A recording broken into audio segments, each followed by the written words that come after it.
William Henry Theodore Durrant entered this world in Toronto, Ontario, to parents William Durrant, a skilled shoemaker, and Isabella Hutchinson Durrant. In 1879, the Durrant family embarked on a journey that led them to San Francisco, California. Within their household, there existed a sibling dynamic, with Beulah Maud being the younger sister, who would later rise to fame as an actress and interpretive dancer, adopting the name Maud Allen.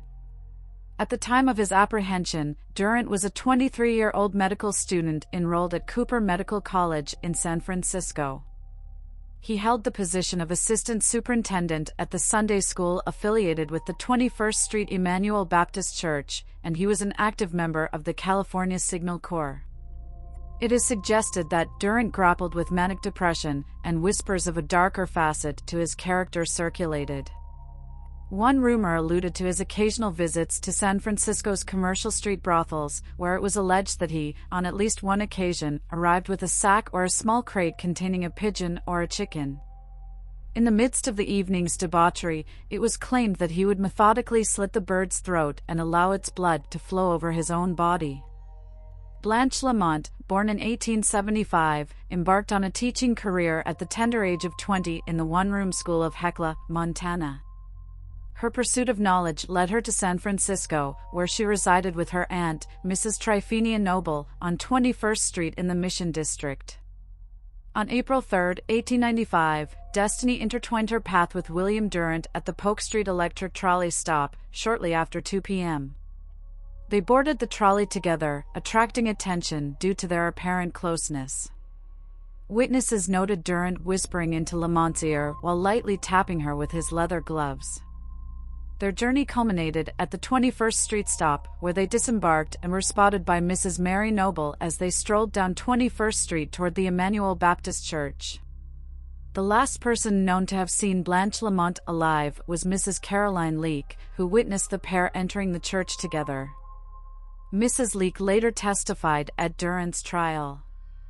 Meanwhile, George King, the church's choir director and organist, was practicing hymns on the organ. At around 5 p.m., Durrant descended the stairs, his demeanor noticeably pale and shaken. Durrant handed King some money, requesting that he fetch medicine from a nearby drugstore, hoping to alleviate his persistent fatigue and dizziness. King returned shortly after and reported that Durrant seemed somewhat improved, though still ailing. Hours later, during the evening prayer service, Mrs. Noble arrived at the church in search of Lamont. Durrant approached Noble and inquired about Blanche.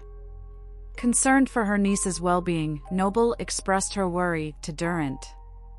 He apologized for Blanche's absence but assured Noble that he would visit her home later to deliver a book.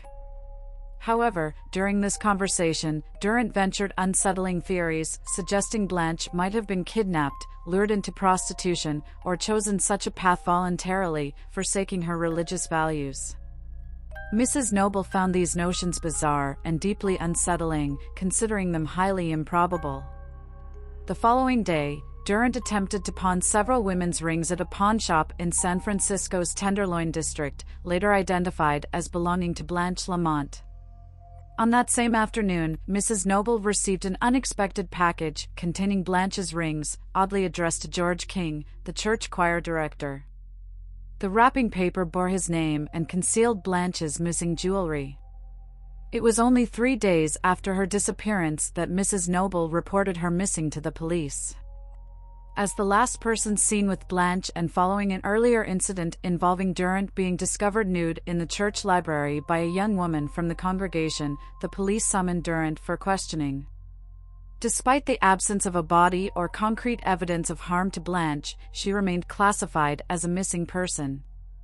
During this period, Durrant shifted his focus to Minnie Flora Williams, a 21-year-old member of the Emmanuel Baptist congregation. It was on Good Friday, April 12, 1895, 9 days after Lamont's disappearance, that their paths crossed. At 7 p.m. that evening, Williams informed her friends at her boarding house of her intention to attend a church member meeting hosted at the residence of an elder named Vogel. It's noteworthy that Mary Vogel, the elder's wife, had previously witnessed Durrant walking with Blanche Lamont on the day of her disappearance. Just a few minutes past 7 p.m., a rather intense discussion between Williams and Durrant unfolded in front of the church, catching the attention of a passerby named Hodgkins. Hodgkins felt compelled to intervene, later testifying that Durrant's behavior did not align with that of a gentleman.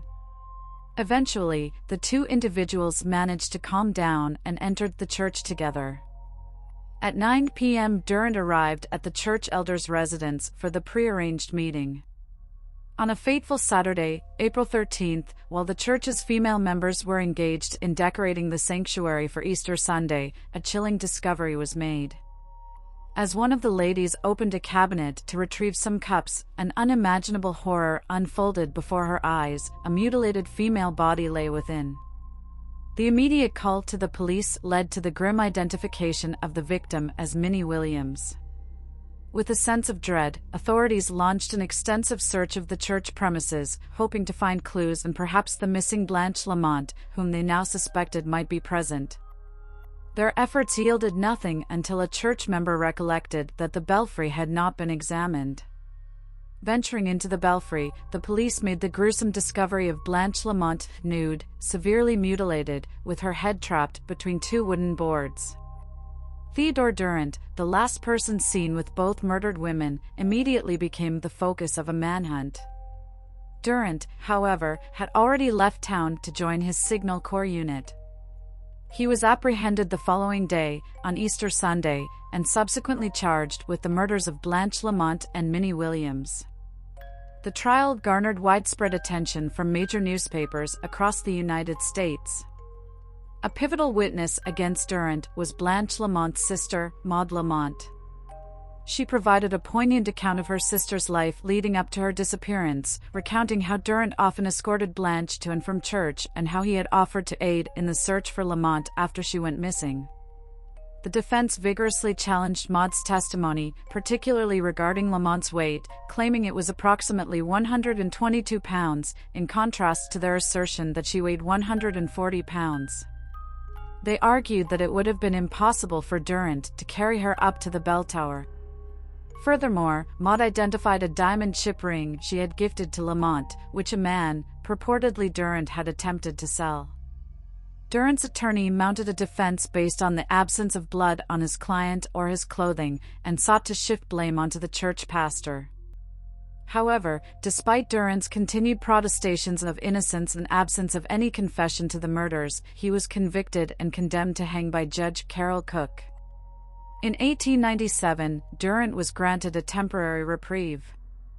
Ultimately, on January 7, 1898, the execution was carried out at San Quentin Prison, sealing the fate of Theodore Durrant.